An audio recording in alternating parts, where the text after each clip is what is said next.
5 hours southwest of Sydney lies a part of Australia that is synonymous with quality. An area that is renowned for its wine, its sports people, and, of course, its horses. Yirribee stud, located 10 minutes outside the centre of Wagga Wagga, is considered a hub for standardbred breeding in New South Wales. An operation that has been at the forefront of creating the future superstars for harness racing. The patriarch of this operation is Rod Woodhouse, the owner and manager of what is Yirribee Pacing Stud. We bought this in 1983, I think it was, and then we started doing a bit of work on it before we moved here. We had another place on the other side of town, my partner and I, Ian Walsh, and yeah, so we built it, and then I built the house in the early 90s, I think it was. We were partners in a plumbing business, and we started when we were 20. We went through tech together. We've always been great mates. Unfortunately, he died just on 8 years ago. But before then, we had a plumbing business. We had a couple of pubs, a couple of supply shops. So we sort of split our business to sort of keep the accountant happy, because he said if something happens to one of us, it's going to be a mess. So we sort of did that. Ian actually bought a place in the next lane over. And you know, he spent a lot of time here, and he still had the plumbing. He kept the plumbing business, the service side of it. It's grown, and I don't know where it's going to stop. Elsewhere in the country, it would be no easy task keeping hundreds of horses on the property, but luckily for Yirribee, the drought isn't as hard felt in this area. We've got 400 acres here, nearly all irrigated. There's only one paddock down the bottom right on the river that's not irrigated. I don't know what I'd do if it wasn't irrigated. We're luckier than a lot, because we're right on the fringe of what's been raining. South of us been getting good weather, good rain. North of us have got none. So we're sort of we're luckier than a lot, but not as lucky as some. We're sort of in the middle. We've still got to buy hay to get us through the winter side. Hopefully we'll get a bit of rain soon, because I don't know, there's only a certain amount of water. So we've been irrigating, we've started, so we're very highly populated because of the drought, just trying to help people out. There's a lot of dry mares coming, because a lot of people didn't put their mares in foal last year because of the drought. Yeah, it's up the Western District is really at the moment. Harness Racing's done a good job trying to supplement them, incentives to help them breed, so that's good. With 400 acres to account for, it takes more than Rod himself to keep the property ticking over. He has some wonderful and invaluable hands to help him along the way, something that he doesn't take for granted. In the office we have Diane, who does all the bookings. We've got Christine, who's the accountant. We've got Roger, that's the stud master. We've got Jamie, that's the broodmare manager. We've got Dean, who's the stay-in manager. We've got Boo, Sarah, I should say, and Aaron. They're like Girl Fridays and Boy Fridays. They do everything. And we've got Peter McRae, who does the majority of the training of the horses. He does all the driving, takes them to races, him and Boo and Aaron. So yeah, so that's it, that's a team. But we'll probably have another couple once we start to get busy. It's mid-September, and with the new foals already on the ground, Rod and Diane's attentions will soon be turning to those who are a year older. We prepare all our yearlings, and we do some for our clients. Keeps us busy. We've got 70 weanlings on the place. Not all ours. A lot of them are clients. We don't normally have that many, but obviously a lot of clients just haven't got feed at home, and we prefer to have them here than try and take them home and feed them. We've probably got 250 mares on the place at the moment, of which 50 are ours and the rest are clients.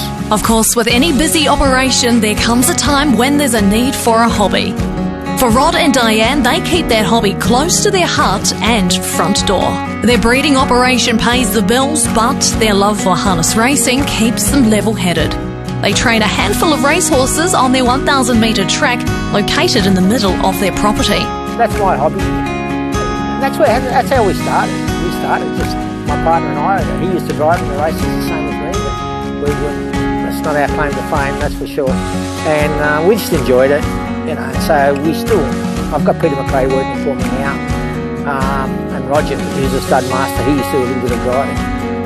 But Peter's quite an up-and-coming young driver, so we have 10 horses in work between the two of us, and a couple of other people there. We tend to get them done early and then get back into the farming side of it.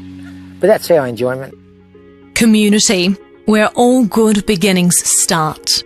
You get a real sense of pride from Rod, not for what he has achieved, but proud of the thriving Riverina region and its inhabitants.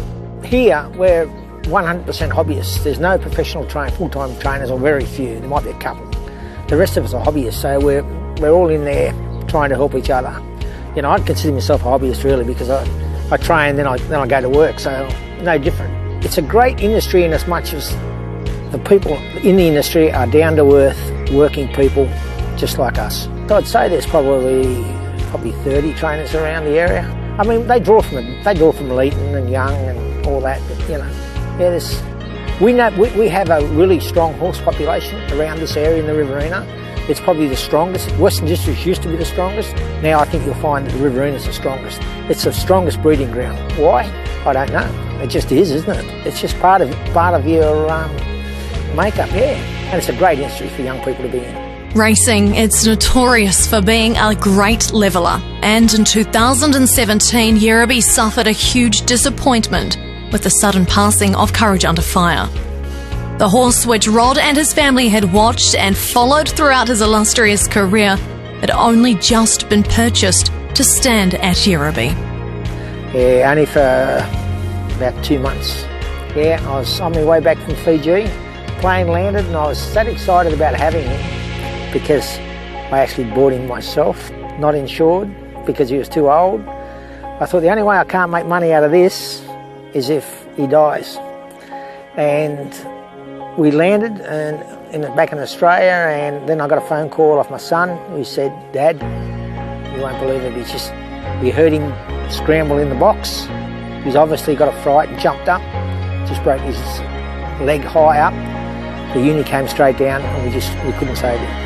I loved the horse, I absolutely loved him. You know, I was just so excited about having him. I've got some foals on the ground by him because we had some frozen semen that we kept. So yeah. They're lovely nature foals. Driving up through the gates of Yirribee Pacing Stud, it's a striking white blaze that greets visitors. A long-standing stallion who holds a special place in Rod's heart. We bred River Khan ourselves. He was bred from a foal. He's never left the place. I only left for a short time. But he was a horse, only had 8 starts, 1 6. He looked like being anything, and then he broke down. So we've kept him. He has surgeries in the horse with the big white blazes that come in the gate on the left. That's his domain. He loves it. Chases the birds out of his yard every day, so he keeps him fit. He's 28 now. No, he's retired.